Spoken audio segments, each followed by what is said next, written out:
We look pretty good. We do. I don't mind saying so myself. No, I said you do. Oh. Hey, let me hear ya. Who's doing that one, do you know? You notice?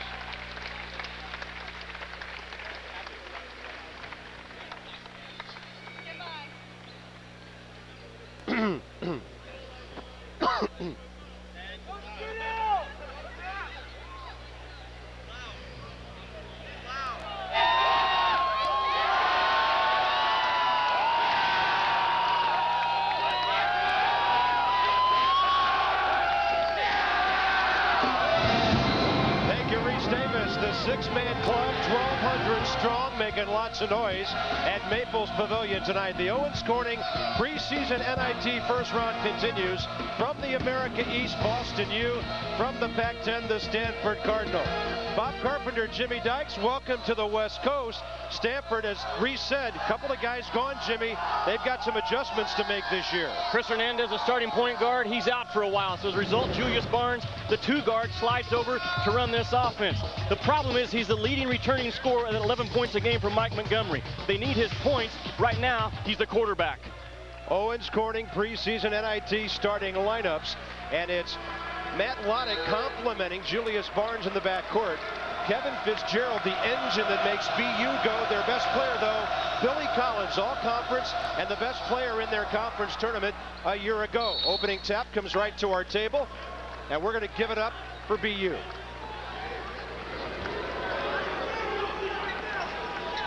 Boston University, they want to run tonight whenever they can. In the half court, they're pretty much a motion team, Jimmy. They've got to shoot the ball well. Well, and they do. They set a school record in three-pointers last year with 203 makes. They're a perimeter, skill-oriented team. They could be a handful tonight for Stanford. A three-shot goes down for Billy Collins. He averaged 12 a game with 8 rebounds last year, and he was outstanding in the America East tournament when they pulled consecutive wins over Northeastern, a buzzer beater over Hartford, and then they beat Maine.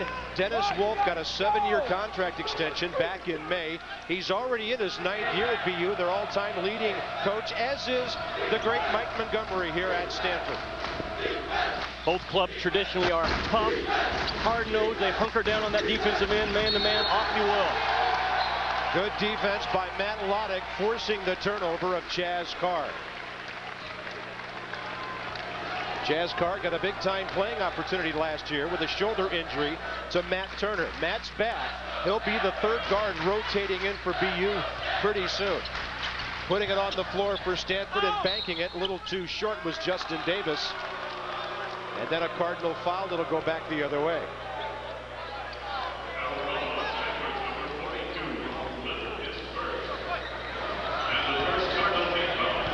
Rob Little over the top. They're 6'10" soft.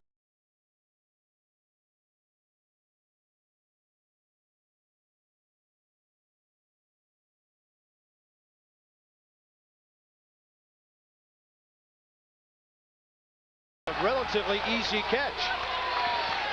Maybe got a little too close to the rim.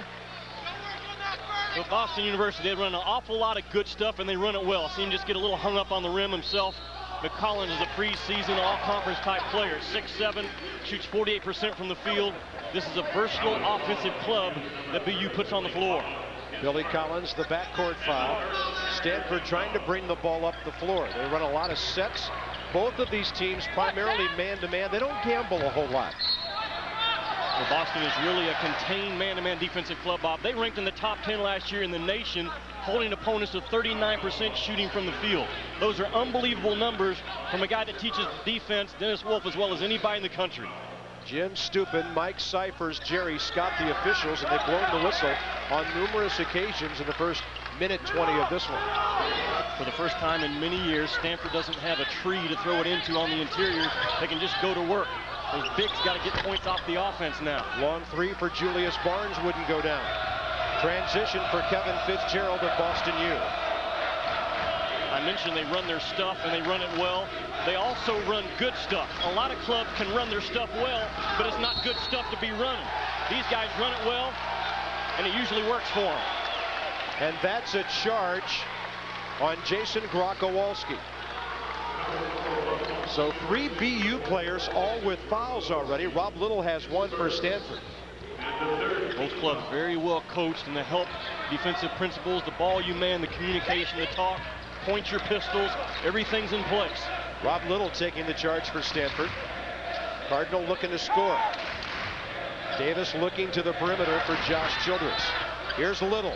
A reach in by Collins, almost forcing the turnover, and it is 1 now as Matt Lottich travels with it.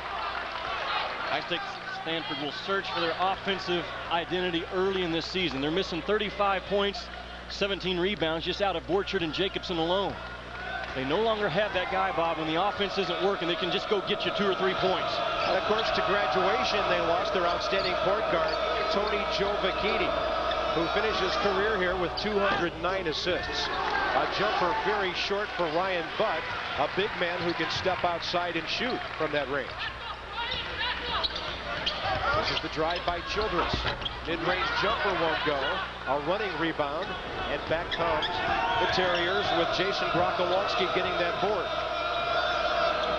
Boston can really stretch you defensively. They can put 5 guys on the floor that can all knock down that 3-point shot.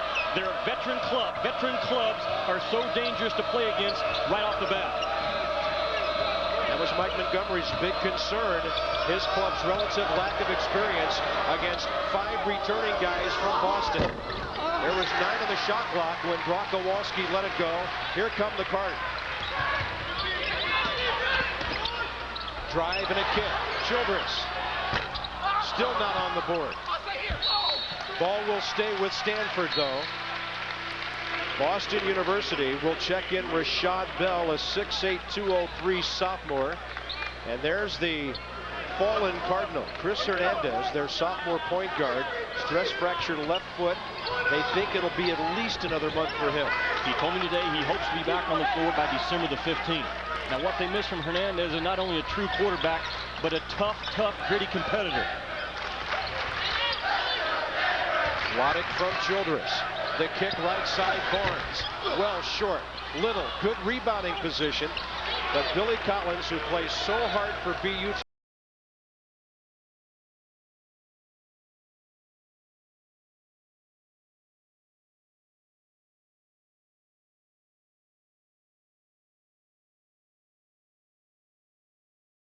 Putting it on the floor, driving and scoring, Ryan Butt. 6'8" junior, Lancaster, PA. And he scored 8 a game as a sophomore last year. They're getting some pretty good pressure after their made baskets. And a grab out top by Lottich. That'll be the 2nd team foul on Stanford. How about this? We're at Maples Pavilion, and better than 4 minutes in, Stanford has not scored.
ESPN2's presentation of the Owens Corning NIT preseason tournament is presented by Owens Corning, Innovations for Living.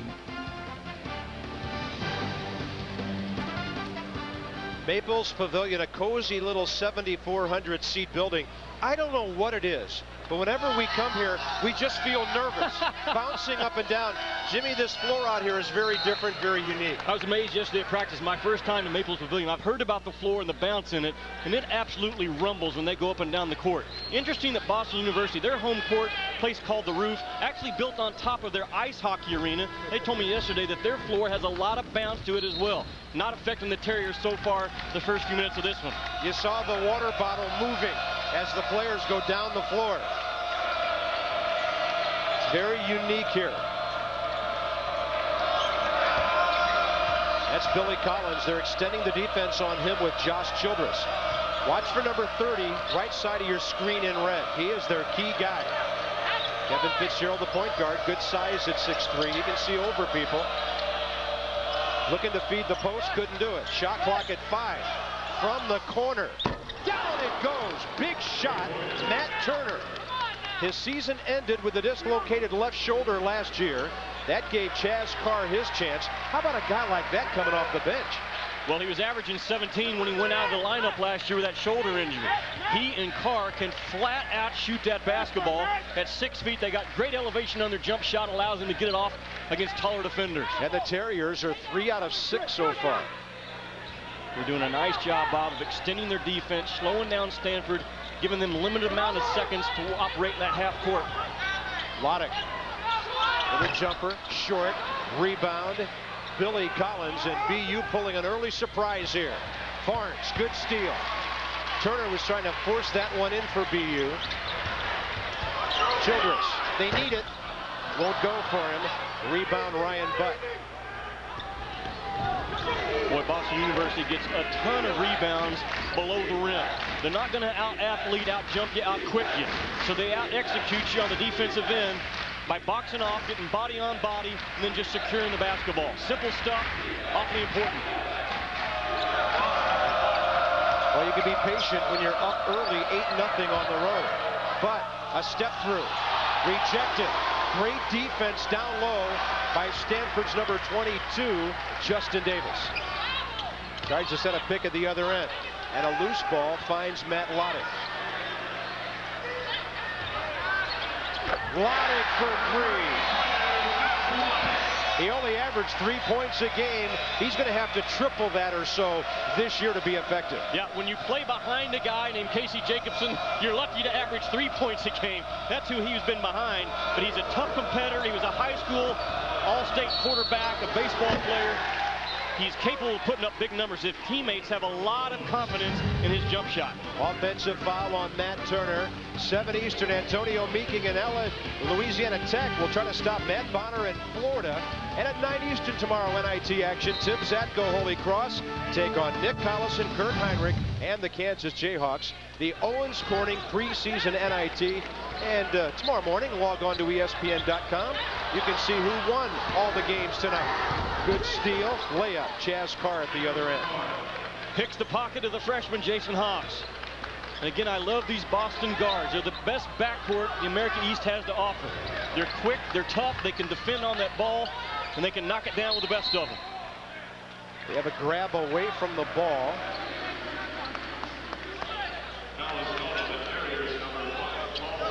Paul Seymour, who just checked in, for Dennis Wolf on the foul. Well, look at that, just comes in from behind. Haas a little careless with that basketball.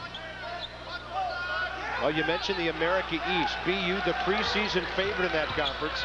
Vermont picks second, Hartford third, Maine fourth, Northeastern fifth. Barnes, still cold from out there. And BU is really swarming the defensive glass. Turner, great look. And contact coming from Nick Robinson.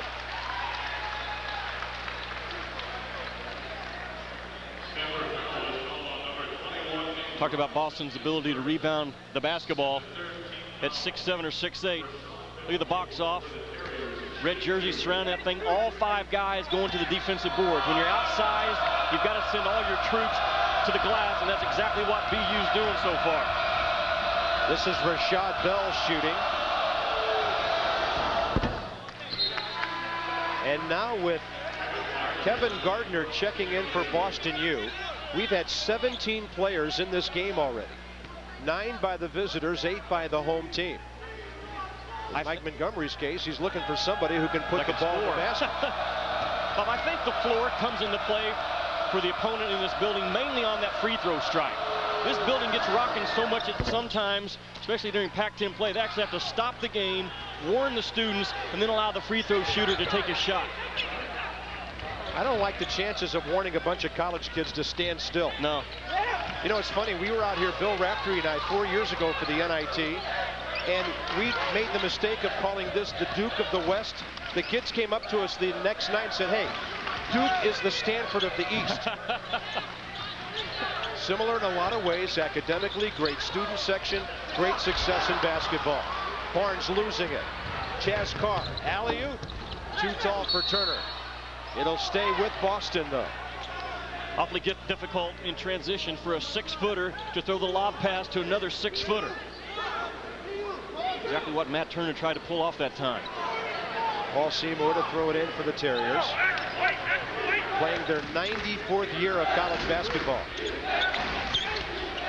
Turner. And the rebound for Stanford's Justin Davis. Stanford has to manufacture some points out of transition, get to the free throw strike, some offensive boards. Like that one by Robinson.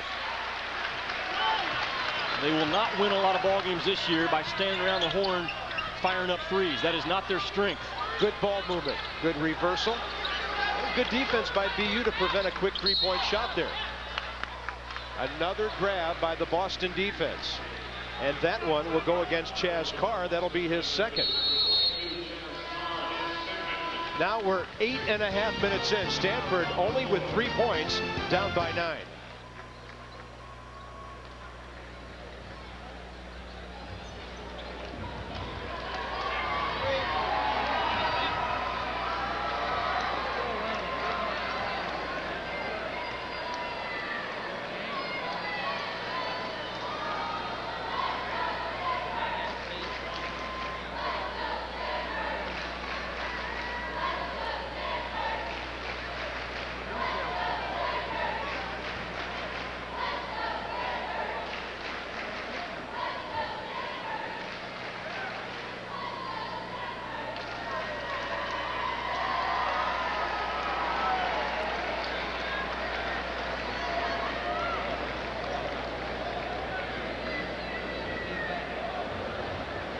For the latest styles in roofing, to our award-winning basement finishing system, Owens Corning is constantly looking for new ideas to make your life better.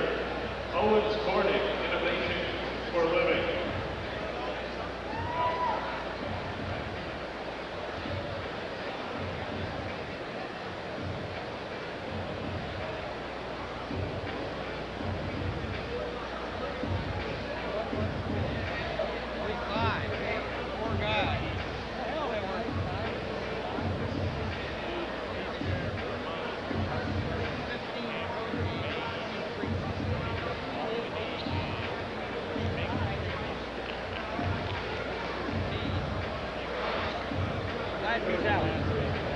Kibbs, hello.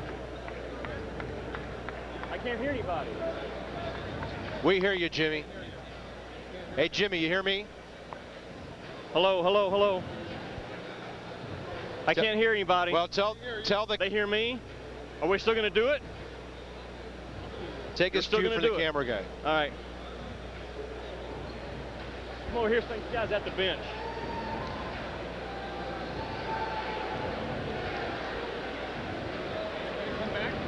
Nope.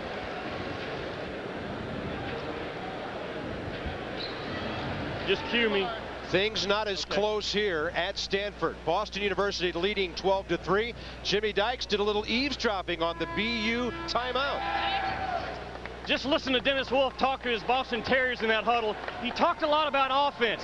He thinks that Stanford's going to start doing some gambling, maybe breaking off in their normal defensive patterns and trying to run through passes. He told his clubs, stay within our system. We're a veteran club. We played on the road before. Stay within our system. He's got the kind of club that can pull it off.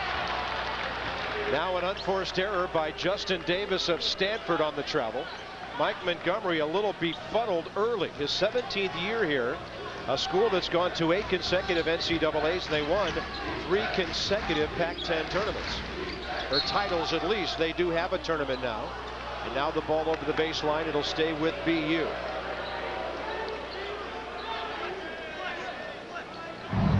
Fast break coming up tomorrow night on ESPN2. It's the NBA Fast Break Tuesday. Kevin Frazier, Sean Elliott, Tim Legler. They'll get you completely up to date on what's happening, including an 8-game slate tomorrow night on the NBA schedule. Almost a steal from behind. Jason Haas got his hand in there. A scrum on the floor. Possession arrow is pointing the way of the home team. Bob, when you have a veteran ball club to start the year like Dennis Wolf has, not only can you do a lot of things offensively right out of the chute, defensively you can do a lot. He also told his club in that timeout, we're going to start chasing Julius Barnes on offense. A 1-3 with a chaser. That's something you can't do unless you have a veteran club, and you've been able to work on it for about the last month in practice. Mike Montgomery knew coming in, it was youth against experience. Experience usually wins out early in the year. Billy Collins back in. He's got a 3-point basket tonight. Each team's given it up 6 times, and BU leads by a surprising 9. Less than a minute away from the first half midway point. Lottich for 3. Got squared up. A little long with it. Way upstairs for Boston was Rashad Bell. Ball got away from him. And good, hard second effort at the offensive end by Justin Davis of Stanford. That'll be number 1 on Rashad Bell. This is where Stanford can fight themselves back into this basketball game. Kirchhoffer and Davis, those guys are 6'9", some big body kids. Once they get, they can't play around with it though. They got to power the thing back up through the rim and convert.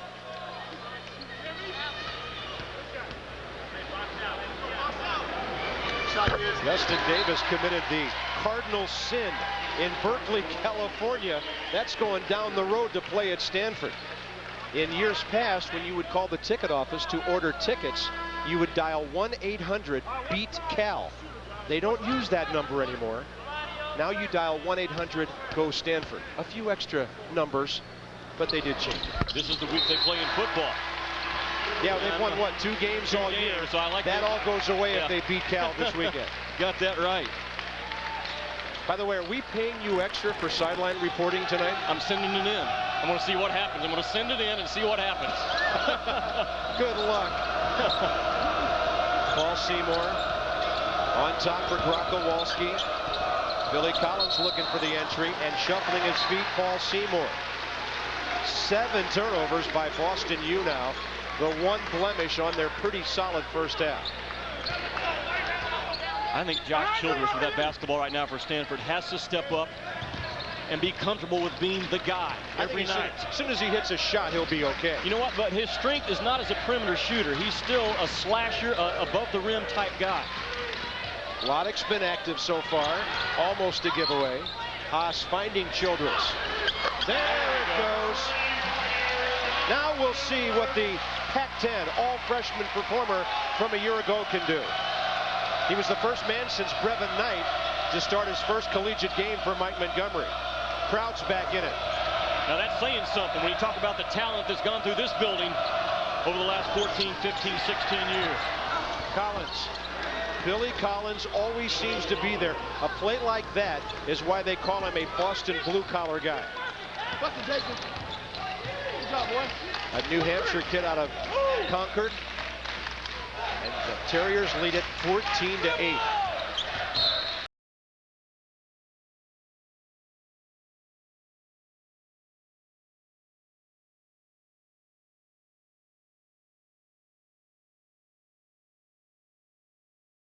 Offensive end, you box off on the offensive end as well once that shot's taken. The sign of a good ball club is this: when a shooter shoots it, he ought to be thinking, I made it, I made it, I made it. The other 4 guys on the team, they need to be thinking, he missed again. That gives you the mentality to become a good offensive rebounding basketball team. Matt Lottich, an Illinois kid out of Winnetka, Chicago area. Long with it, and the rebound, Paul Seymour of Boston. 9:20 first half. Terriers got out to a quick lead of 5-0 and then 12-3. I think it's difficult to get Boston University out of their personality and out of their rhythm. They're too smart, they're too well coached, and again, they're playing with a lot of experience on that floor. Well, Stanford had a pretty good scouting report on them. Everybody's back from last year, and draining that deuce was Paul Seymour. Now, later in the year, that might be a 3, but I think he had his sneakers on that white line that we're using right now, Jimmy, as the experimental three-point line. I think we'll see a lot of that during the experimental rule type games. Kids are so accustomed to where that 19-foot 9-inch line is that they're taking a lot of shots right now in practice with toes on the white line, which is what we're using in this ball game. Look at Childress, and he traveled. He got an offensive rebound and then traveled. 7 turnovers by Stanford. Seymour had 33-point makes last year. Now that one's not a 3 because his toes are on the white line. That's 9 inches further back than the normal collegiate line, what we're experimenting right now. Seymour is a streaky shooter, but again, he's one of the 5 or 6 guys that Wolf can put on the floor that can knock down that 3 ball. Probably learned it from his grandfather, who played 15 years in the NBA. This ball over the baseline, and it'll stay with the Terriers. Paul Seymour, his grandfather, 15 years, most of that with the Syracuse Nationals. They won the NBA title in '55. Collins about to go out of bounds, slams it off of Nick Robinson, and that keeps possession for BU. You know, I was talking to the students behind us before the ball game, and they tell me that the average SAT score here on campus is about 1,450. Now that's a high IQ type person. Boston University is not too far behind. Academically, they're awfully strong on that East Coast. So you got 2 high IQ schools going at it tonight. I feel smarter just from being on this campus the last 48 hours. You could use it. Here's Childress. Yeah! By the way, Jimmy and I have a 1470 SAT if we add both of ours combined together. On good days. Here's Barnes driving left side. Nice shovel. Good ball movement by the Cardinal here. Childress short. And the outlet. Rashad Bell to Kevin Fitzgerald.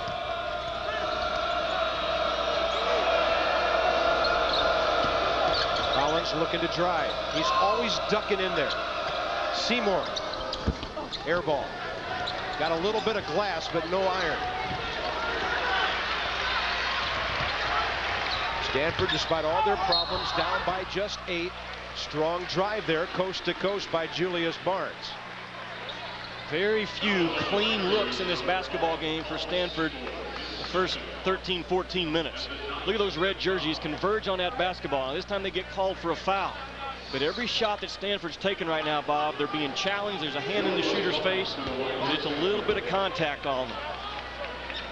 Julius Barnes, a natural 2 guard, having to play the point because of the injury to Chris Hernandez. He's had some huge games. 27 last year versus Cal, 23 versus UCLA.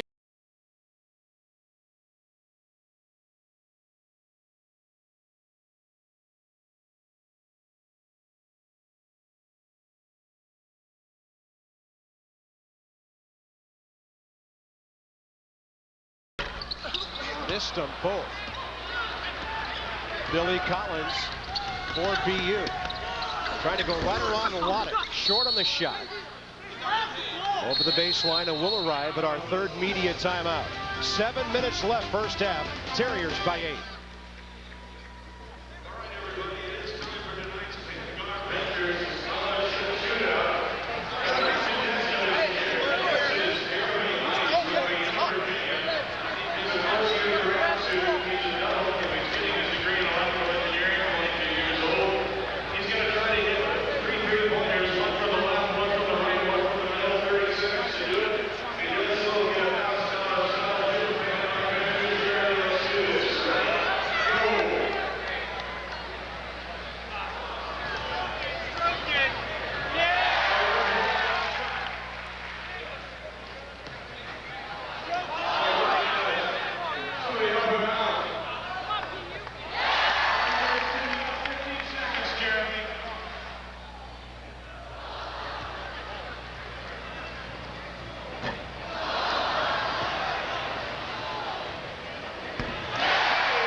Big congratulations for winning a $1,000 scholarship from Vanguard Ventures. Of course, a big thank you to Vanguard Ventures for sponsoring our scholarship shootout.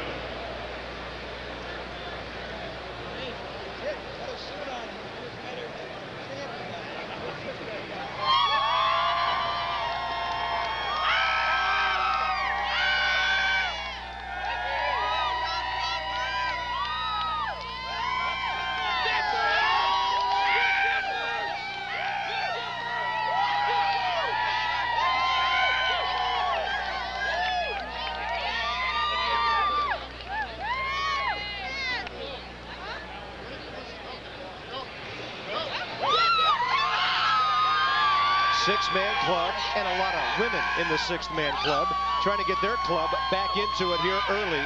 A poor shooting night, 2 for 14 for Stanford. Hey, tomorrow night, 6'8" senior power forward Antonio Meeking of La Tech against Florida. He's a very versatile performer, a guy Jimmy Dykes would call a blue blazer kind of player. He can do it all, but he's got his hands full tomorrow night with a very tough and talented Florida team. I spoke with Louisiana Tech's head coach today, Keith Richard, in the Atlanta airport, and he feels like that he has to have a great game, not only out of Meeking, but out of his point guard, Lavelle Felton.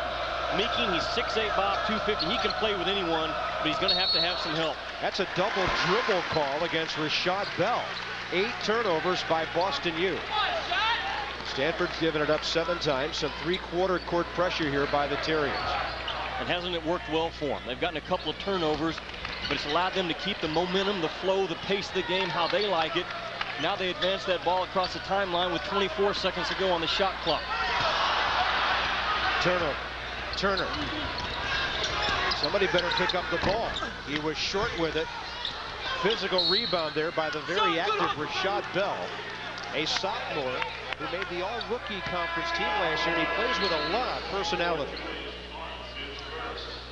Again, look at BU. I mean, one guy takes it away from 3 white jerseys. Now that's just an example of a kid that wanted the basketball a little bit more than everybody else on the floor. You win a lot of games with guys that have that kind of passion to go retrieve that ball for you. Collins getting it in finally to Turner. Takes on the bigs, a little short with it. I'm telling you, those Terriers, they're pawing away at every ball. Even when Stanford appears to have a rebound, there are guys all over the place, and Ryan Butt was right in the middle of it. 6.5 to go, and Stanford has 8 points on its home floor. Little from Lottich, and he pulled up on the dribble and kept on stepping. Mike Montgomery is totally confused now what's going on. Bob, again, this is a year that they don't have a Jason or Jaron Collins or a Curtis Borchard. They don't have a guy that you can throw it inside to and then just watch and let him go to work. So the offense for the bigs for Stanford will have to come out of the offensive sets. It's a completely different looking Stanford team than we've seen in the past several years. Picked 7th in the Pac-10 in the preseason poll, with, of course, Arizona on top, Oregon and UCLA to follow. Whoops. My bad, says Matt Turner as he just launched one diagonally out of bounds. You talk about that Pac-10, Arizona, if there truly is a club in the nation right now that is too deep at every position, Arizona Wildcats are certainly it. I love Oregon with Luke Ridnour and Luke Jackson as well. UCLA will always be a handful, maybe a little up and down, but they're a handful.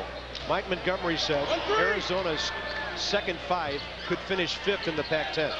So the other club I like out here is Rob Evans' club down at Arizona State. Rob Evans turned down a lot of money last spring, and I think it's because he realized he's got a ball club this year. Stanford continues to shoot poorly. 2 reasons. They're not a great perimeter shooting club, even in the gym by themselves. And Boston's defense, awfully tough. Ryan Butt. Stanford rebound, Justin Davis. Barnes is 0 for 5. They need to get him going. High pick and a roll by Davis. Barnes 6 shot, and he finally drops one in. Had to just go get his own, because that ball was just passed to the wing, back to the point, stuck his nose in the crack and got it done. Now they're only down by 6.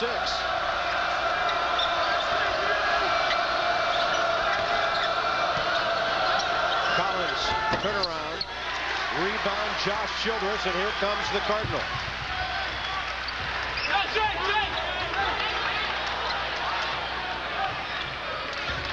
First appearance of the night, number 20, Dan Grunfeld. I think you recognize the name if you're a basketball fan. Yeah, he's Ernie's kid. He can shoot, and his first collegiate shot is a little bit off the mark. Out of River Hills, Wisconsin. In a lot of camps for high school to be college kids last year, a lot of people thought he was the best shooter in America coming out of the prep ranks. You know what? He has the same mentality as Casey Jacobson when he was a youngster on this campus. He thinks every shot he takes is a make. I asked him before the ball game, do you remember watching tapes of the Ernie and Bernie days? I watched a lot of tapes. He said, actually, my dad was so close to Bernard King that I grew up calling him Uncle B. I said, well, if you take after your dad and Uncle B, you got a pretty good future ahead of you. Second foul on Billy Collins, so he sits down top of your screen. And Dennis Wolf just checked Paul Seymour back in. He's playing with 2. Stanford on its own rims, 2 out of 6 from the line. Make it 3 out of 7. Boy, this is a good shooter's gymnasium. Solid background behind you on both ends. The closeness of the crowd. Boston U's offense is slowed down now. Terriers by 5. Seymour. Turner. Created his own shot and drained it. Matt Turner with 5 off the bench. You see how high he elevates for a 5'11" guard. I mean, and he does it every time. That's a sign of a great shooter. His feet are the same every time. He's on balance when he releases it, and he explodes and releases that ball at the very tip top of his jump shot. Lottich, Grunfeld, Barnes. A 3-ball short. Childress, great rebound. That's how you get back into a ball game right there. He is awfully good at making plays above the rim. He's a high flyer, a slasher. With or without the basketball, he's a slasher.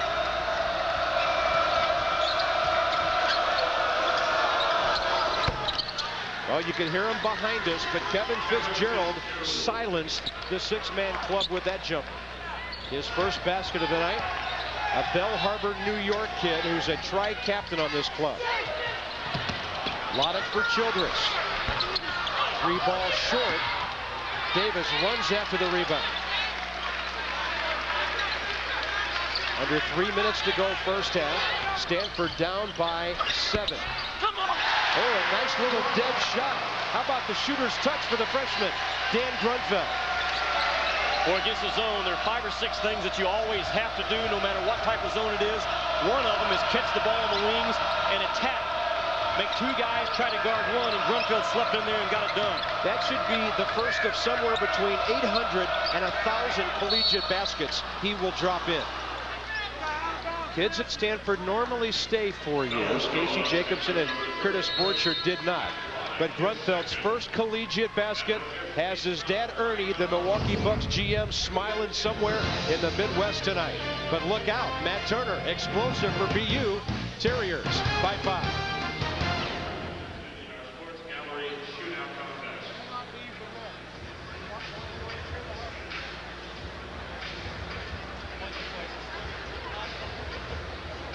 Other scores in the preseason NIT tonight. North Carolina over Penn State 85-55. Rutgers over Columbia 60-36. And the winner of this game will play Xavier, who was an 87-48 winner over St. Peter's.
go, man. Let's go. Let's go, man. These cats weak, dog. Thank you, Reese Davis. Boston U by 5, 2015. Terriers shooting 8 of 22, and the Cardinal 5 out of 21. And we know that's got to get better as the night goes on both ends. Bob, how about Ryan Dinwiddie from Boise State, the quarterback? They're sitting there at 10-1. Their only loss was the second game of the season at Arkansas. I was at that football game. He didn't play because of an ankle injury after about the second possession, and they've rattled off a bunch of wins in a row. Word out here right now is if they win on Saturday at Nevada, they could possibly match up with Washington out of the Pac-10 in the Seattle Bowl. That Boise State club, football-wise, is tough. Ryan Dinwiddie. Remember that name as a quarterback, just a junior, and he is a hoss. And, of course, Washington's next game is against Washington State, which has BCS implications, as does Ohio State, Michigan, another great rivalry coming up. Lots of things going on this time of the year.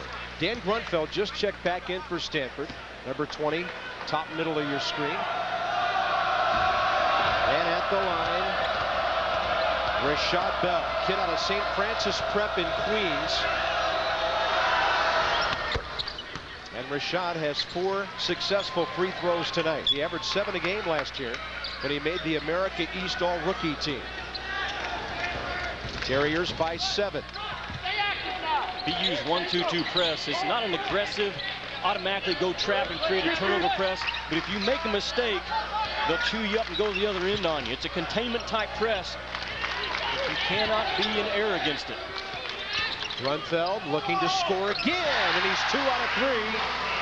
I like the way he penetrates and has that little mid-range game. You're watching ESPN2's coverage of the Owens Corning preseason NIT first round action. The winner gets Xavier, and right now BU on the road leads by 5. Final 90 seconds of the first half. Yeah, we're surprised too.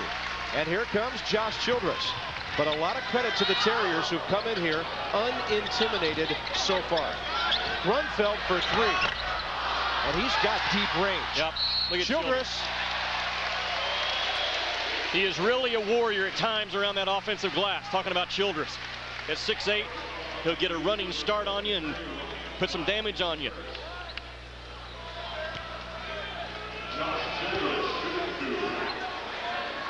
We'd like to welcome those of you who've been watching Boise State here in first round NIT action against Eastern Illinois. Bob Carpenter, Jimmy Dykes, Maples Pavilion at Stanford. And after a very slow start, Josh Childress now has a half dozen. And the Stanford Cardinal, who hit 1 of their first 10 shots, are back to within 4. Boston U from the America East, and of course Pac-10 Stanford. Josh Childress with 7. Coming up at the half, Reese Davis will take us around the NIT tonight. NIT highlights including Penn State getting a whooping down in Chapel Hill. Also update us on Eastern Illinois and Boise State. Xavier won their ball game earlier tonight over St. Peter's 87-48. And the winner of this game, and Jimmy, I really think when we look at the brackets, whoever wins this game versus Xavier will be the marquee game of round 2. Boy, and look out. Xavier is loaded. They got 3 studs in David West, Romaine Sato, and Lionel Chalmers, who's a blur as a point guard with that basketball. Those guys are a threat to go deep. I'm talking deep, deep, deep into March play. David West, All-American last year, A-10 Player of the Year, and he even has his own bobblehead doll now in Cincinnati. I guess that's allowed. And to the rack, Rashad Bell, who'll draw a Stanford foul. It'll go on Matt Harries, his second. Good job of breaking the press. If you have the numbers, try to make him pay. Look at Rashad Bell at 6'8". Doesn't have great strength, but here's why he's at the free throw stripe. He's got quickness. He's jumping sometimes while other people are thinking about jumping. At the line, Rashad Bell.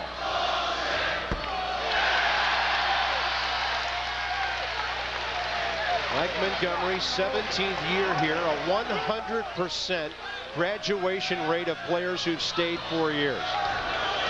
You have to be a genius just to play here. You know what? Dennis Wolf has the same streak going. with his 4-year kids at Boston University. Look at this floor. Look at this floor. I'm going to walk around my hotel room like that tonight, bopping up and down. I'm a bobblehead doll. We do a game here, and we go back to the hotel. We have magic fingers without even inserting the quarter. 1:05 to go before halftime, and it's Boston U leading 23-19. There it is. You know what? There's not springs underneath this floor, but the floor is actually suspended, so it bounces. I mean, I don't see if you can get a good feel for that or not. It's unbelievable on the sidelines how much vibration is going on that court when they're running up and down. Well, we measure it with the Richter scale. That's how much it bounces. Tuesday, ESPN, more regional coverage of the Owens Corning preseason NIT. Holy Cross and Kansas at 9 Eastern after that Lottich game. And how about Kurt Heinrich and Nick Collison, two of the best returning players in the country? They were a narrow pick over Oklahoma to win the Big 12. My partner is a little unsure about that preseason pick. I love Roy Williams' starting 5. You throw Aaron Miles in there with those two guys, they're the best running basketball team in the country. I think Florida's probably second. I don't know if they have the depth that you have to get to the Final Four and win the thing. It's the only question mark around those Jayhawks right now, in my opinion. Should be a great race in the Big 12. Texas, a great ball club. Oklahoma took on Alabama at the Garden the other night and ran into a buzzsaw. 40 seconds to go before halftime. This ball out of bounds. It'll stay with BU. They're up by 4. There's 27 on the shot clock. And I know our guy Reese Davis is still beaming, still smiling about the Alabama win over Oklahoma and then the Alabama football win against LSU on Saturday. Roll Tide, Reese Davis. What, are you trying to get a live shot at halftime? Ryan Butt travels. Clock with 28 seconds to go. Shot clock will be off. And despite everything that went wrong, Stanford could be down by 2, maybe 1 when they walk off this floor. Seems like BU, when they've had the ball, they've either scored or they've turned it over. 20 turnovers in the game, 10 by each team.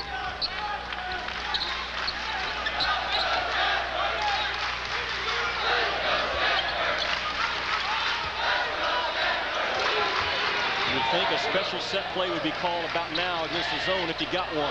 5 seconds. Barnes short with the 3. Loose ball. Terriers have it. They will go into the locker room ahead by 4. Stanford makes one of its first 10 shots. Plays a little better later, but still very much in the game. Boston U 23, Stanford 19. First round NIT action. Reese Davis and Digger Phelps in the studio. Alabama alum. It's all yours.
contestant is Jim Rappaport.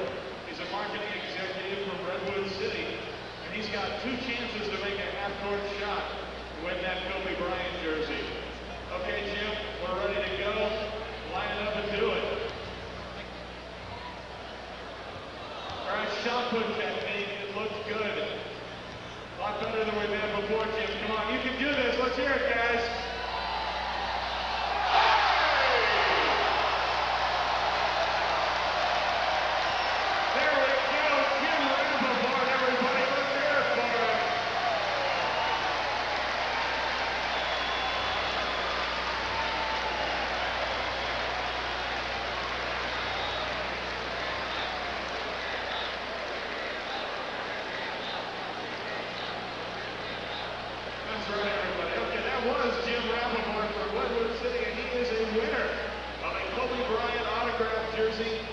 You've heard of Kobe Bryant. He's Mark Manson's teammate with the Lakers.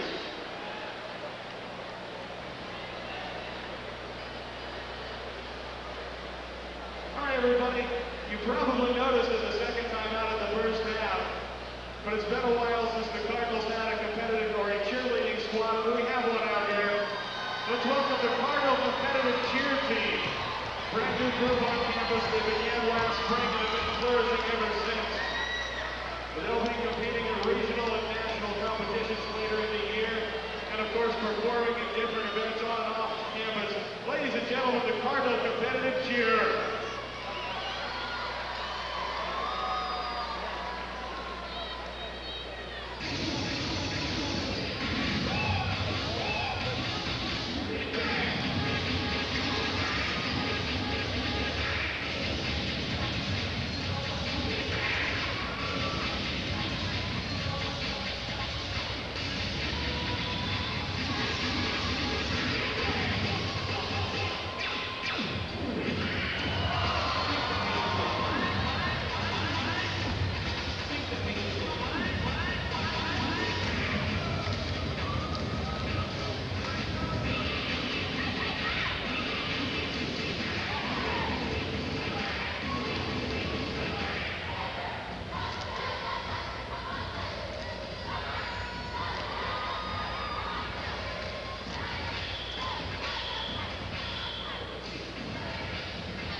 starting 5 in?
Thank you, Reese Davis. Just underway, and Boston University with the first possession had Ryan Butt just misfire on a 3.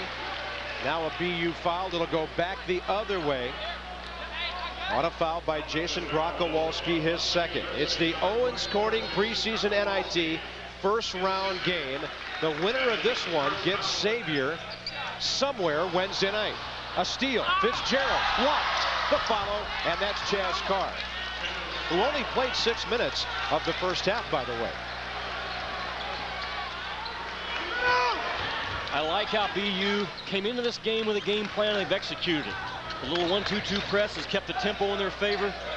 They have really hunkered down on the defensive end once it became a half-court game. Not a lot of offensive rebounds by Stanford. And Julius Barnes bouncing that ball right off the leg of Kevin Fitzgerald. Another turnover. Ugly turnover numbers tonight, 12 by the home team. Collins squares up, drills it. That's a deuce, and Billy Collins has 7 tonight. Boy, he's really good. I mean, he's really just a very good college basketball player. Not going to be an NBA player, just as far as the collegiate level, getting the most out of his God-given ability. Number 30 in red does it. He's the one guy shooting a good percentage tonight, 3 out of 6. Very active, Childress. Here's Little. Not too small, is he? At 6'10", 265, and that's down from 300 pounds. Well, look at that. You saw the defensive effort they threw on people last year, which 39% ranked them 10th in the country. And tonight in that first half, 25%, and then they start the second half doing the same kind of thing.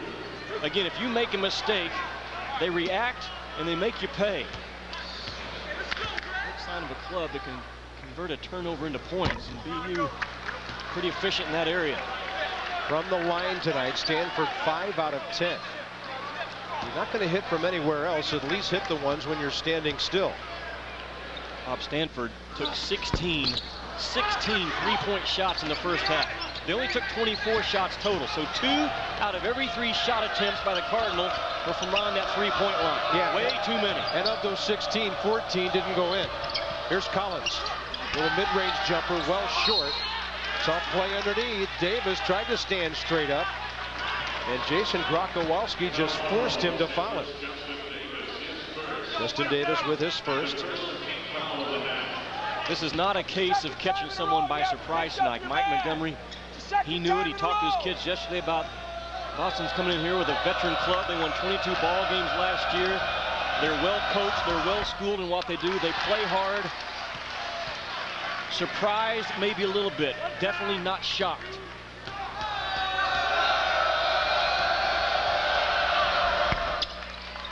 28-19 on that make by Jason Grokowalski, his first point of the night. Stanford has never been able to get into any kind of flow here. That'll happen when you go 1 for 10 to start the game. Here's Childress slashing his way in. Overcompensated on the bank shot. Chaz Carr. And Childress got the rebound. Grokowalski all over him, and that'll be his third foul. Matt Bonner, the 6'10 senior for the Gators. They'll take on Lottich in our 7 o'clock game tomorrow night. The Owens Corning preseason NIT. He can step outside to shoot it from beyond the line and score in the low post. 6'10, versatile guy for Billy Donovan down there in Gainesville. I tell you what, if you're going to beat Florida, you better beat him early. I talked with Billy last week, and he loves his club. Right now, they're a little bit on the injured side with Brett Nelson out. And Christian Dreyer, remember the name, he's a freshman. Billy got him late in the recruiting process last year from Denmark. He's a Mike Miller type kid. Billy loves his club. You just got to get him healthy. 7 o'clock Eastern tomorrow night, Louisiana Tech at Florida. Yeah, sometimes exceptional players just find you, don't they? Doesn't happen often. And there's Matt Lottich with an exceptional three, his second of the night. At times, Lottich last year on the scout team would light up the starters. Talked about earlier that his teammates have a lot of confidence in his jump shot. He's capable of putting some numbers on the board. Here's Chaz Carr. Good kick to the wing for Turner. Great shot fake. Well short with a very makeable jumper inside the arc. Here comes Julius Barnes, who's 1 out of 8 going into that three-point shot. They are back, down by 3. I think that's the first time they've scored on back-to-back possessions tonight. You cannot, underline, cannot let Julius Barnes dribble into his shot. He's almost automatic when he's allowed to do it.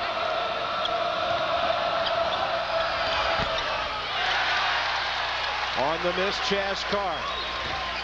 Not the shot that Dennis Wolf wanted. Barnes for Lottich. That would have tied the game. Collins, the Boston rebound.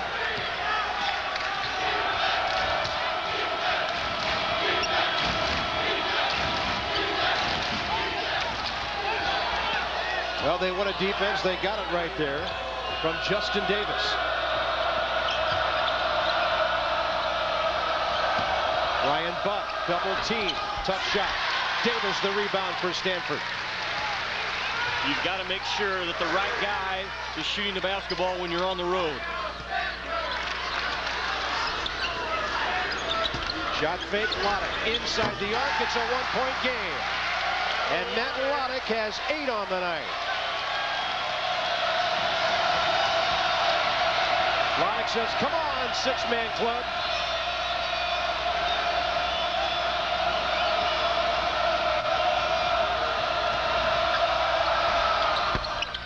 Unable to silence them, Matt Turner. A 7-0 Stanford run now over the last minute 40.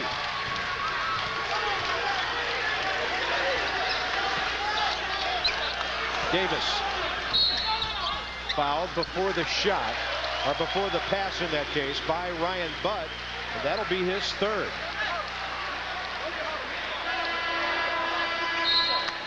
Four minutes, 37 seconds out of halftime, and it's all Stanford now. Lottich lights out with 5 since halftime. 1-point game at Stanford.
Stanford hit 2 threes in the first half. In this half, they hit 2 within 29 seconds of each other. They're right back in it. Watch what they're doing offensively. Nice job of getting the ball to the inside. Now, once Rob Little catches it, hold it right there, guys. Watch Lottich on the weak side. He's going to relocate down the floor, get in the vision of the passer, and then it's a simple catch, pump fake, get your feet set, and knock down the shot. Good job by Little to pass him to the weak side, pump fake, up and in. Lottich is a kid that they're looking at to get 10, 12, 13, 14 points a game. Well, he's 3/4 of the way there with 8. Billy Collins leading Boston with 9. And an air ball from Lottich over on the right side. It's amazing how many kids still on the college level on the weak side of the floor will stand and watch the action. That's the point in that replay, was to show how Lottich relocated. He moved, he got away from his defender, freed himself up for a shot.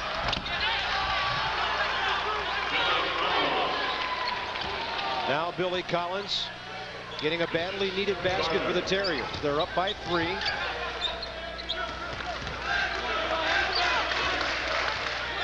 And if you're Dennis Wolf, that media timeout really arrived at a good time. Little back door, nobody rotated down there. Kevin Gardner late getting home. And Rob Little's first basket of the night.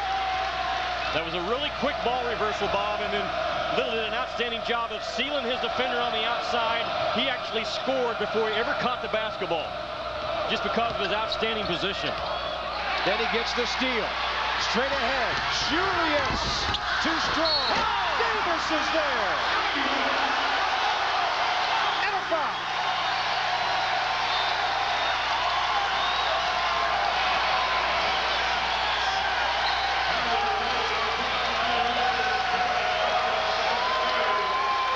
Back-to-back possessions by Stanford. Boom! Look at that right there. Little with outstanding position. Sealed his guy on the outside, then stepped to the rim.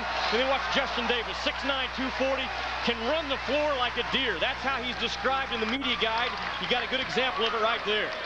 6'9", and was the third guy down the floor out of everybody. Justin Davis, Stanford on top, 31-30.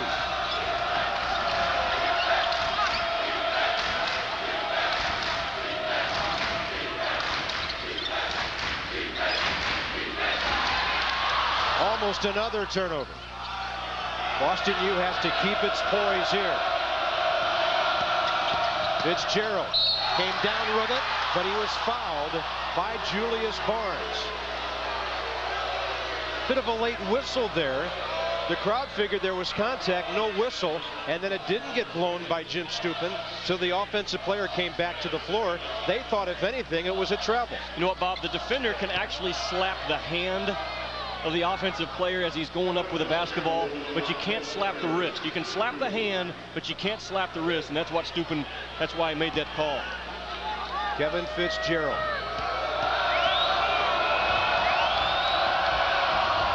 A guy who always has about a 2.5 to 1 assist to turnover ratio. Now Chaz Carr will check in for BU. Billy Collins, 3 fouls, will take a seat. Fitzgerald has started all 61 games of his career now. Not going to beat you with offense, but he doesn't make mistakes. I mean, he's just a true little quarterback out there in red. 32-31 BU.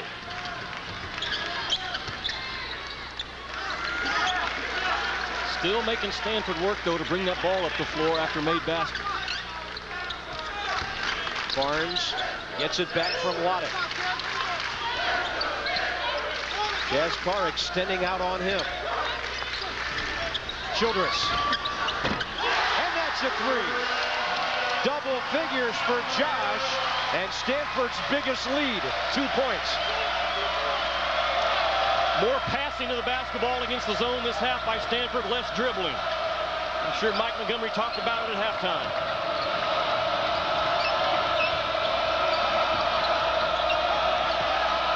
Entry pass, Gardner. Nothing there for Rashad Bell. Shot clock to 10. Shot clock to 4. Fitzgerald driving, throws up a prayer. It got back iron, and Kevin Gardner got it. And he double dribbled on his way in. You know, Jimmy, I remember a visit you and I made to Louisville last year. Rick Pitino talked about, you can talk about shooting all you want. It's passing that makes shooting.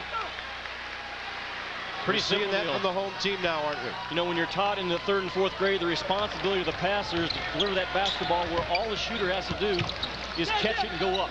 The ball thrown a little bit high, a little bit low, gets a shooter out of rhythm. Nice pass. What a board. Great work by the active Josh Childress.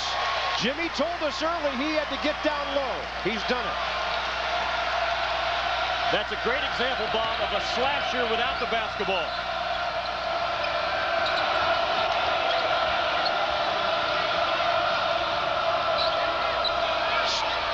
Seymour, 3-ball, won't go for him. And missed shots often result in over the top. It'll be Kevin Gardner with his first, a serious momentum change in Stanford, California.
Hello, hello, hello. Yeah, I hear you now. Thank you. Can they turn you up? I can barely hear you. He talked about, he said, we've got it figured out what they're doing offensively. We shouldn't be making any mistakes now. Show on the ball screen. He's talking defensively.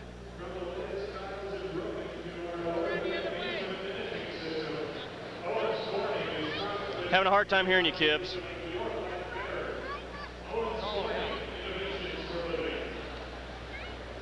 Thank you.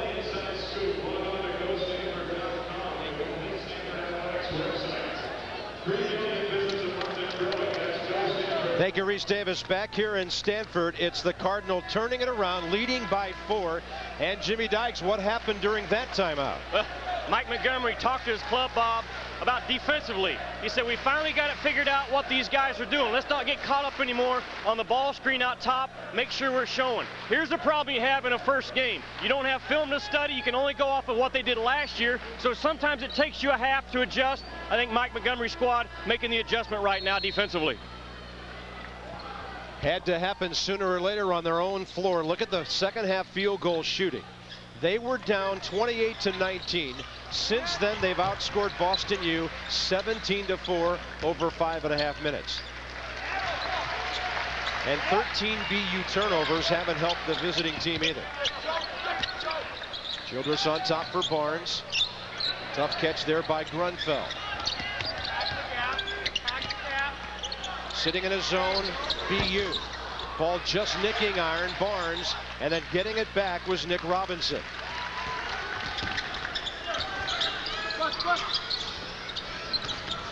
This is Barnes on the drive. The pull-up short.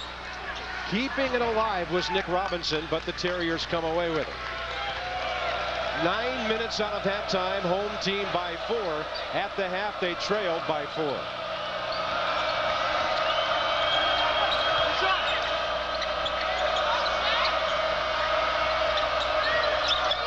Billy Collins double figures with 11 for BU. Chaz Carr bounce pass, traffic, unable to score, but drawing a foul there was Rashad Bell. NBA Fast Break Tuesday coming up, and a feature on Yao Ming. 9 for 9 against the Lakers last night. He dropped 20 on the world champions. Kevin Frazier, Sean Elliott, Tim Legler. Analysis, insight, and commentary. NBA Fast Break Tuesday. A live look at the 8-game NBA schedule tomorrow night. Log on to ESPN.com for more on the NBA. 9 for 9 against the Lakers from the inside. That would not happen if a guy named Shaq was on the floor. How about the back-to-back games Kobe Bryant throwing at people, huh? He's 97, 98 points in his last 2. Man. And it's only November.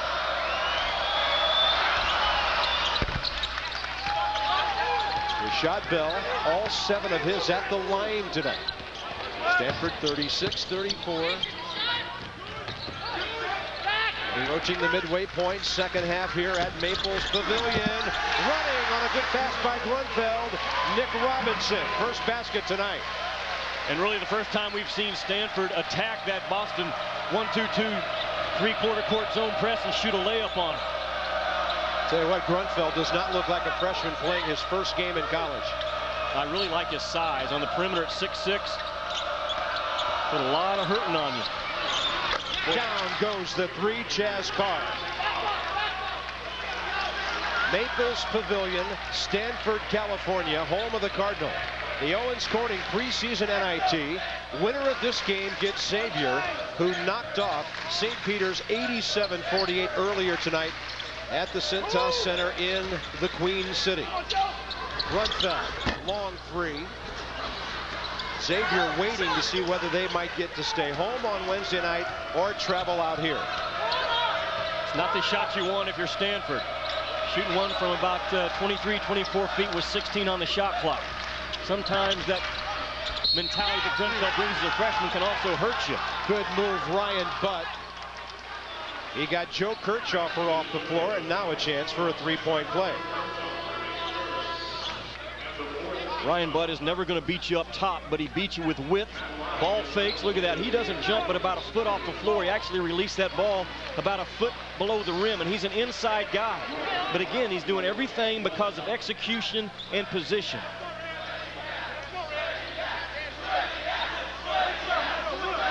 The only true post presence this team has. Big guy with some skill at 6'8", 258. Nice touch. 5 for Ryan Butt, who averaged 8 with 5 boards as a sophomore last year. Had a couple of double-doubles. In fact, they were back-to-back games in December when he did that. Well, there's no way BU came out here to keep it close and have a nice appearance on national TV. Talked to these guys a couple of weeks ago on the phone. Spent a lot of time with them yesterday. You and I did. They came out here to win and advance. Grunfeld takes contact.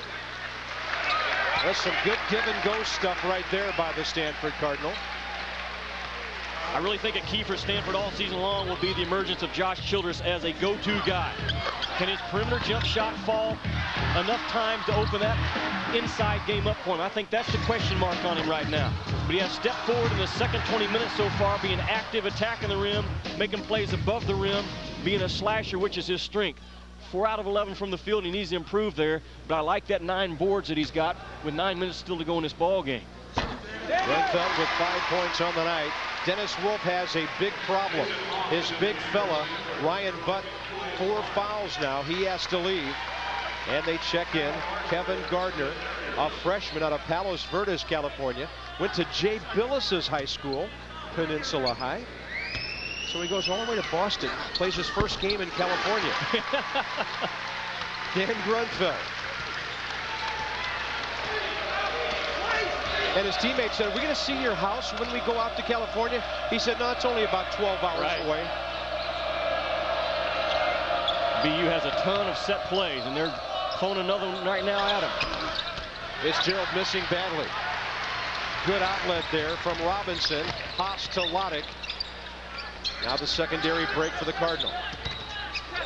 Lottich firing. Chaz Carr, and he had Nick Robinson on his back. That'll be his third. When you're 6 foot, playing against the big fellas for rebounds, you got to box out, and that's what Chaz Carr did. Great rebounding clubs. I saw Tom Izzo today talking about it with his ball club. They work on it 5, 6, 7 minutes a day, and that's all they're working on. They're not working on their offense. They're not working on shooting. For 5 or 6 minutes a day, it's all about 10 guys turning it into a war on that glass. Collins the miss. Gardner had it. Kevin Fitzgerald going to the baseline and drawing a whistle.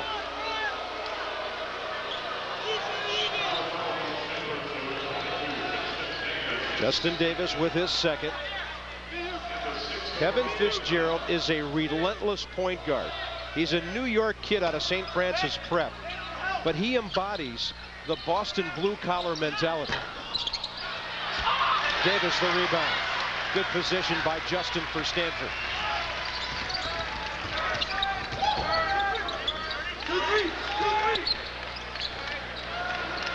Jason Haas running the point. Freshman from Center Hill, PA. Via Blair Academy, New Jersey. Robinson improvises on a ball that initially hit the side of the glass.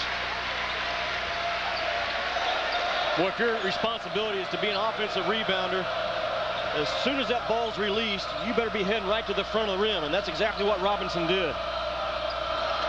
It's better to go early to the offensive board instead of going late. Collins long with his three. Upstairs to pull it down, Matt Lottich.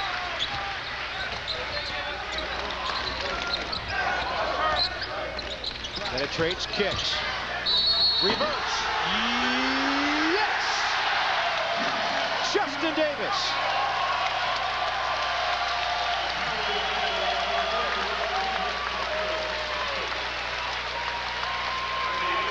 Bob, Justin Davis is a young man that made 6 out of every 10 shots he took last year because most of his attempts are about 6 feet and in. He's another guy that the offense has to create some opportunities for him. Getting the ball in the high percentage spot on the floor. Most of the time he's going to convert it for you. Justin Davis with 8. A lot of that recently. Stanford by 5, 7:17 to go.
ESPN2's coverage of the Owens Corning preseason first round NIT. Maples Pavilion at Stanford, home team on a 7-0 run, leading by 5.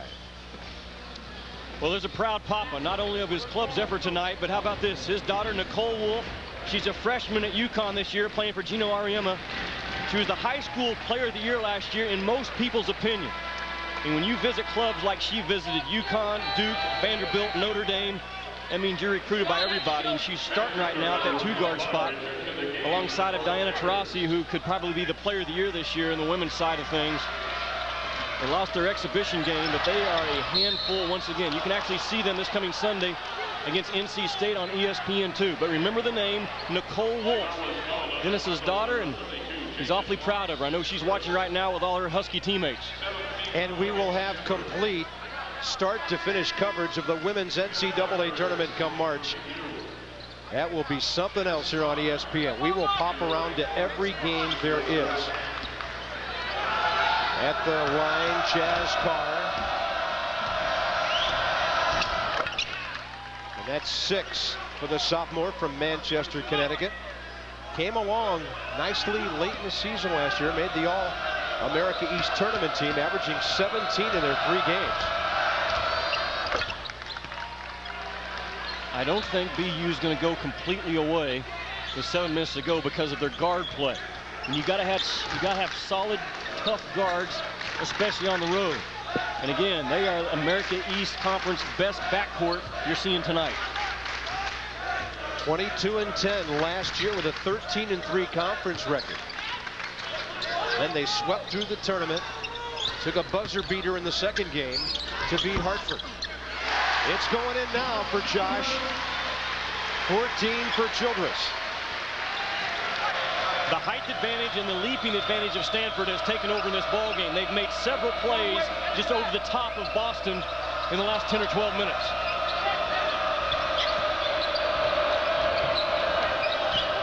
Turner creating his own shot. Rolls it, but it won't go. Underneath, Josh Childress. He is so lanky at 6'8". Haas, the entry, turning, and unable to score, Justin Davis. 6 minutes to go, Stanford by 5.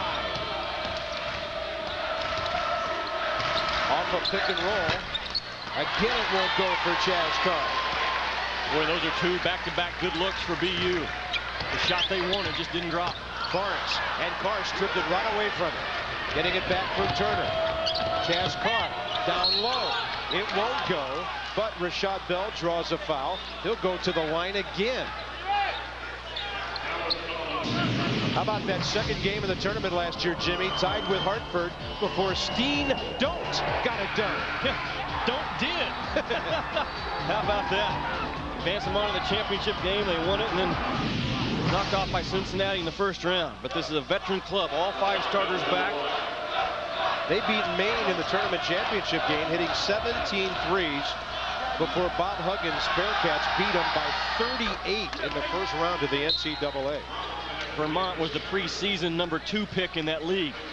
And now there's a big question mark surrounding that club with TJ Sorrentine maybe out for the year. He broke both of his wrists in an exhibition game in the fall, and he was a preseason player of the year in the American East Conference. He might come back in mid-January, but there's talk right now that he might just go ahead and sit this one out.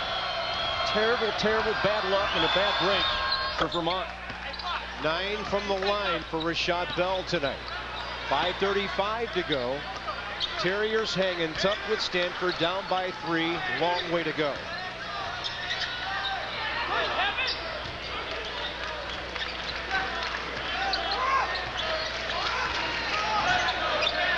I think BU is a well-conditioned club. They fly all the way across the country. This is a late night start for them back in their time zone, and there's no sign these guys wearing down. Lottich the miss. Davis to make. Justin Davis into double figures. He's got 7 of his 10 here in the second half.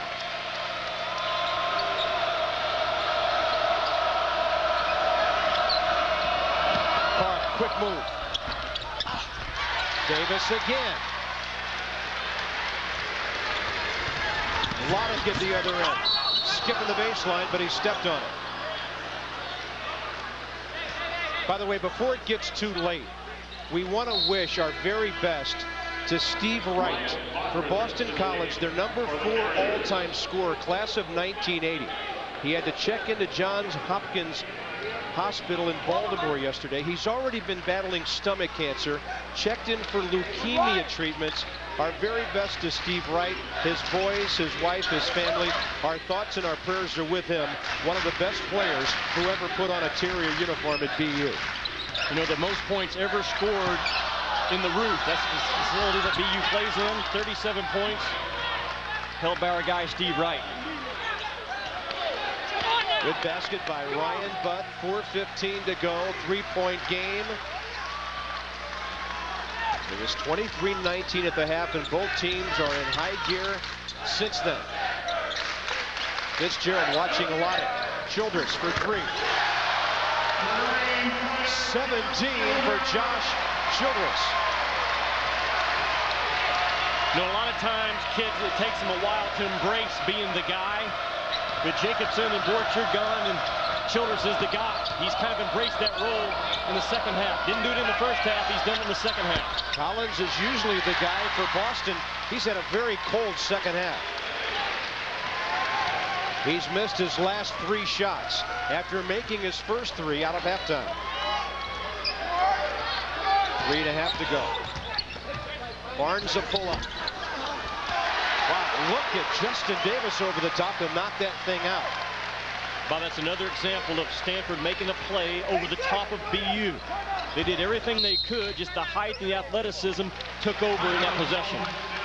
Mike Montgomery wants a timeout. 3:13 to go. First round NIT. Xavier waiting to see who wins this one.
ESPN2's presentation of the Owens Corning NIT Preseason Tournament is presented by Owens Corning, Innovations for Living.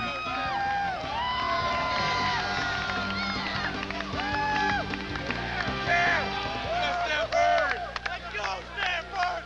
Yeah! Oh my God! Let's go!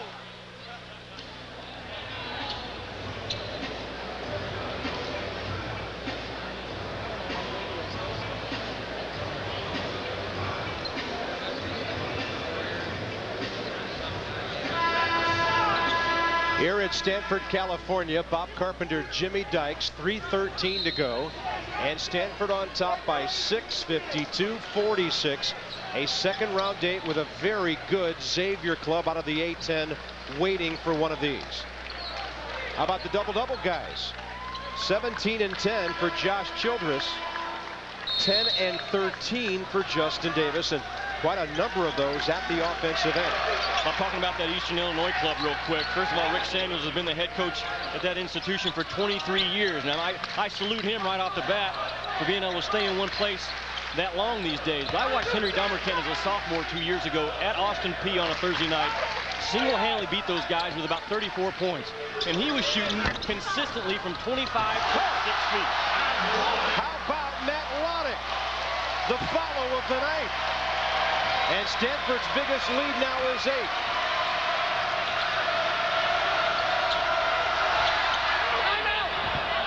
Who's going to get it?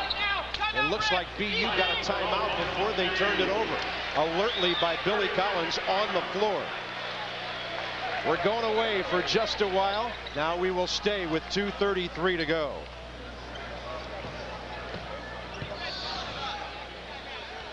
Stanford has become awfully active on the glass. Everyone's getting involved. This time it's Lottich, the 2 guard, slides in from that weak side, reads it well, and gets the thing to drop. A lot of good coaching goes into teaching offensive rebounding. Watch the ball in flight, get position, read angles, know the bounce of the rim, especially on your home floor. Mike Montgomery has generated points tonight from his club when they weren't shooting the ball well by sending them hard to the offensive glass. And that's why I think really got them kick-started. By the way, a note for Reese Davis and our Sports Center guys back in Bristol.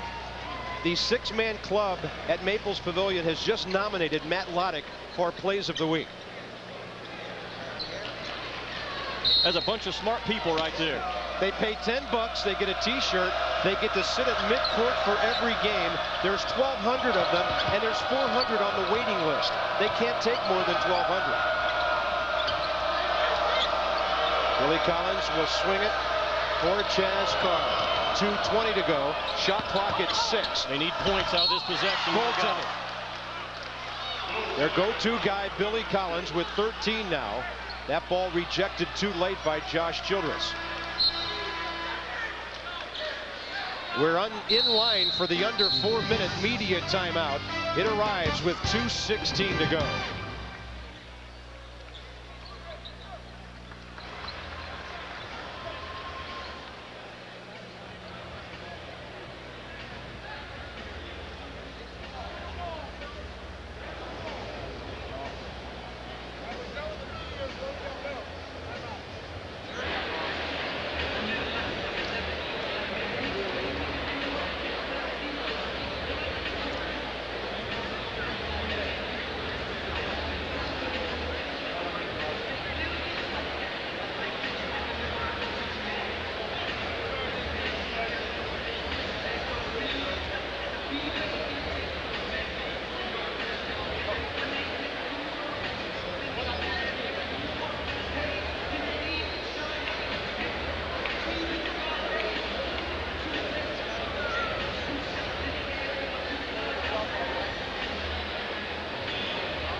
Reese.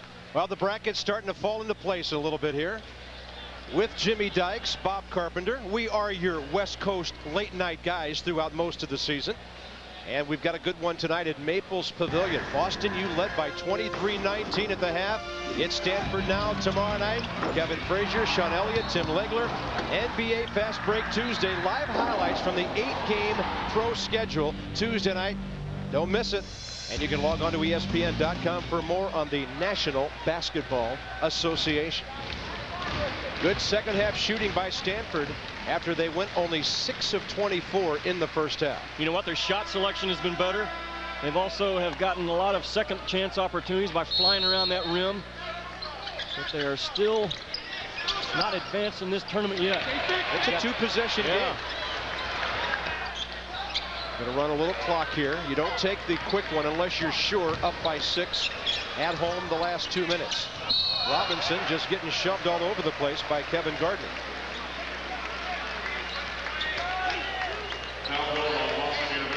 Nick Robinson had some good free throw shooting games last year. 8 of 8 in a game against Southern Utah. And he only averaged 2 points a game. They had some serious b-ball games at Liberty, Missouri. He had 6 younger siblings. Went on a Mormon mission to Brazil. They call him Pops, right? He's 24 years old on the Stanford team. Married and the whole bit. You know, Stanford had picked 7th right now in the Pac-10, but all this program knows is winning. Mike Montgomery talked about that yesterday to his troops. He said one thing that's all I need to know. He said, I think we'll be better than 7. Yeah. I tend to believe him. The club has gone to 8 straight NCAA tournaments. No one else might not believe in him, but I know Mike Montgomery does. Big shot, Chaz Carr. He's got 9. It's a 1-possession game, 54-51, and Stanford almost didn't get it in. I'm telling you, BU is dangerous because of their ability of Carr and Turner to shoot that basketball. Again, you got one of the top 3-point shooting clubs in the eastern part of the country in BU. They set a school record last year with 203 3-pointers. They're dangerous. That's an offensive foul as Julius Barnes took on 2 Terriers. And BU could tie the game here. Not a great decision by Barnes, because you try to drive the basketball from 20 feet out on the floor and get all the way to the rim against a good help-oriented ball club. You're not going to get there without someone rotating over and taking a charge. Hey, how about that play by Ryan Butt of BU? He's got 4 fouls, and he takes the charge.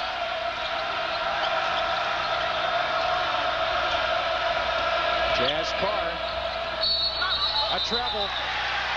Rashad Bell didn't get a clean handle on it. By the time he got the ball down to the floor, he had taken 2 steps. Got in a little bit of a hurry, didn't he? 1 minute to go. Stanford by 4. A second-round date with Xavier waiting, the winner of this one. And a little hand check away from the basket on Billy Collins. It'll be his 4th. They will send Josh Childress to the line. See Mike Montgomery talking to his converted point guard. He's been between the 1 and the 2 and the 1 and the 2 throughout his entire career. Again, when Chris Hernandez gets back, then all of a sudden the Stanford club has a totally different look. Not from a scoring standpoint, but from the ability to get the ball in the hands of shooters at the right time. Hernandez is an A1 tough competitive kid. There he is on the end of the bench. And a nice visit with him today. He expects to be back on December the 15th. They sorely miss him. You talk about Casey Jacobson being gone, Curtis Borchard being gone, but Tony Giordini is also gone, the starting point guard from last year. A lot of new components on the floor right now in this puzzle for Stanford. Still a 2-possession game. Inside, Ryan Butt got his man off the floor, scores it. He's got a chance for a 3-point play the old-fashioned way. What a game. Justin Davis, his 3rd. What a game by Ryan Butt. Just everything's fundamental. Get your feet underneath you in the power position. You can't jump if your feet are spread. He gets his feet right underneath his shoulders. Look, right here. Power position, pump fake, boom. Through your chin and to the rim type game is what Ryan Butt has. A great example of it right there. Too many post players, Bob, will get in a hurry and jump with their feet too far apart or too close together. You got to get in that power position, and Ryan Butt did it. Boston timeout, 42.1 seconds remaining, and a 1-possession game. Very impressed with the fight in these Terriers tonight. Just another example of the great basketball being played around the country. Pardon the Interruption is coming up next on ESPN2. Sports Center is also happening on ESPN as we're all over the Owens Corning preseason NIT. The winner of this game will get Xavier in the second round. They were a relatively easy winner over St. Peter's tonight, 87-48. With guys like David West and Lionel Chalmers Romaine Sato waiting. Can't wait to see them on Wednesday night. Will it be here or will it be in Cincinnati? I know the last 42 seconds will tell that tale. I know wherever that game's played, the first time you watch Romaine Sato shoot the basketball, you know he has as sweet a stroke as there is in the college game right now. It is pure. Backcourt foul on Rashad Bell. For those of you who are interested in Sports Center, midnight Eastern time over on ESPN. See, I think that's what's great about this Owens Corning preseason NIT. You've got the American East Conference typically is a one-team league in the NCAA tournament. They always seem to go in about a 14, 15, 16 seed, and they're out here battling a heavyweight. I mean, a true heavyweight out of the Pac-10. Last year, the Pac-10 finished 4th as a league in the RPI out of 31 conferences. America East versus the Pac-10. What this NIT is all about. And their guys all told me if we could beat Stanford, this might be the biggest win in the history of our program. They won a couple of NCAA games back in '59 over Connecticut and Navy. But in recent years, losing to Duke, Michigan, Tulsa, Cincinnati. Kind of the same thing Keith Richard from Louisiana Tech told me today about his game tomorrow night at Florida. This one's huge. I called his office, his secretary, talked to me for 5 minutes about the game tomorrow night. She knew what offense and defense and special scoring plays they were running. They are fired up at Louisiana Tech for the Florida Gators tomorrow night. You and I are going to watch it. Nothing but hoops, baby. Jaspar, the catch, and the three-ball way short. Childress is fouled, and now Stanford could make it a three-possession game.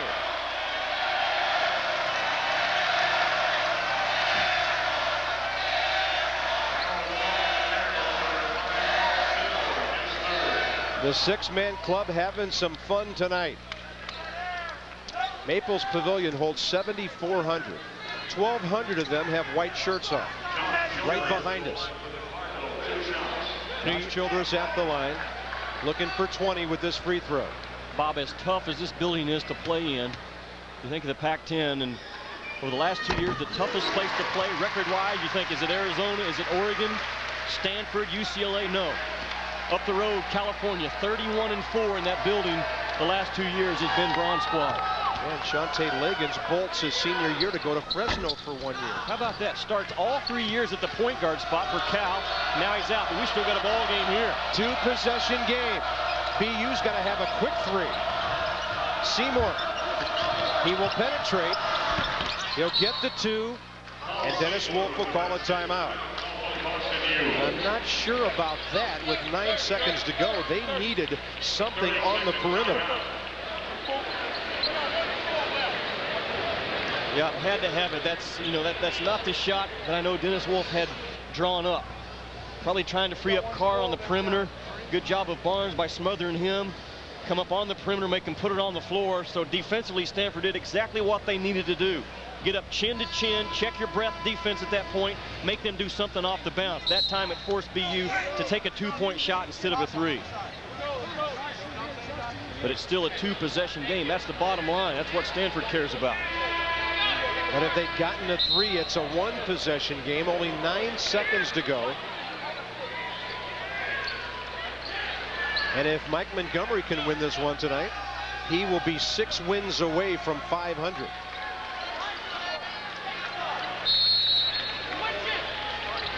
Stanford will throw it in with Dan Grunfeld. And Billy Collins will mug Josh Childress and foul out.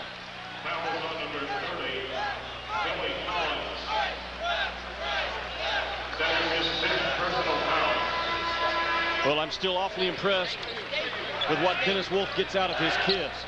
And you can't ask any more for them to come in here, compete at this level. I mean, they were out manned, out athletic all night long, and they've just hung with them for, 40 minutes. They do it by execution. They're a well-coached club, hard-nosed kids, disciplined.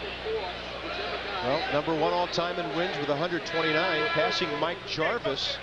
And Rick Pitino coached there for 5 years back in the late 70s, early 80s.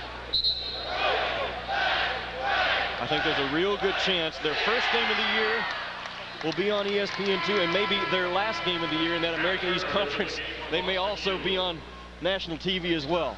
I think they're the best team in that league, barring injuries and things, playing out like they should. Team in the red is going to win a lot of basketball games this year. Josh Childress, 13 second half points out of his 20. Stanford scored 19 in the first half, 40 since halftime. Josh Childress is really a nice young fellow to visit with. Talked with him for about 15 minutes yesterday, and at times I think Mike Montgomery would like for him to be maybe a little bit more aggressive, a little bit more tough-minded between the lines. He showed a lot of signs of that in the last 20 minutes of this ball game. 6-point game, gotta have a quick three. It misses. It's a countable shot for Ryan Butt, but that is it as Stanford wins it 61-57. And the respect that Mike Montgomery had for the BU Terriers coming in has certainly manifested itself 40 minutes of basketball later. Meanwhile, BU a great effort, and this is the kind of a ball game that'll make them a lot better as they go through their season. They'll play at BC later this month. They hadn't played them in 21 years when they lost there last year. And for Mike Montgomery, a first round NIT win, 61-57.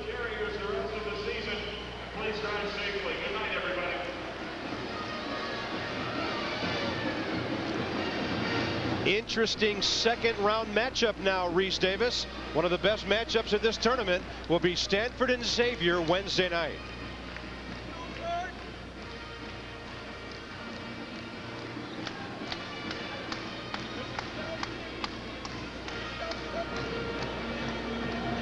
Hey guys,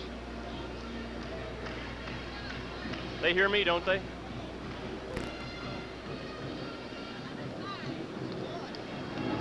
This is live.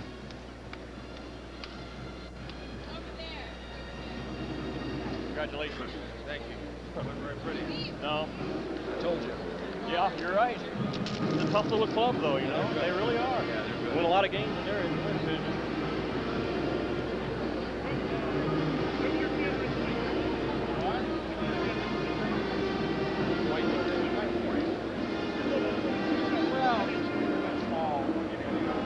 Cute. We defended. Jimmy Dykes alongside the court with Mike Montgomery. You knew coming in this ball game that it wasn't going to be easy, and it played out that way. Yeah, we made just a ton of mistakes. You know, I almost had to chuckle. I mean, I just foresaw it coming. You know, we turned the ball over unforced a lot of times. We made a lot of mistakes. We were nervous. Guys were missing shots. We had 11 turnovers first half, shot 25%. Yet our defense kind of held us in there. I mean, I really like Boston University's team. They're really scrappy. They really run good stuff. They really run a good pace of their cuts. But we played pretty good defense, and Childress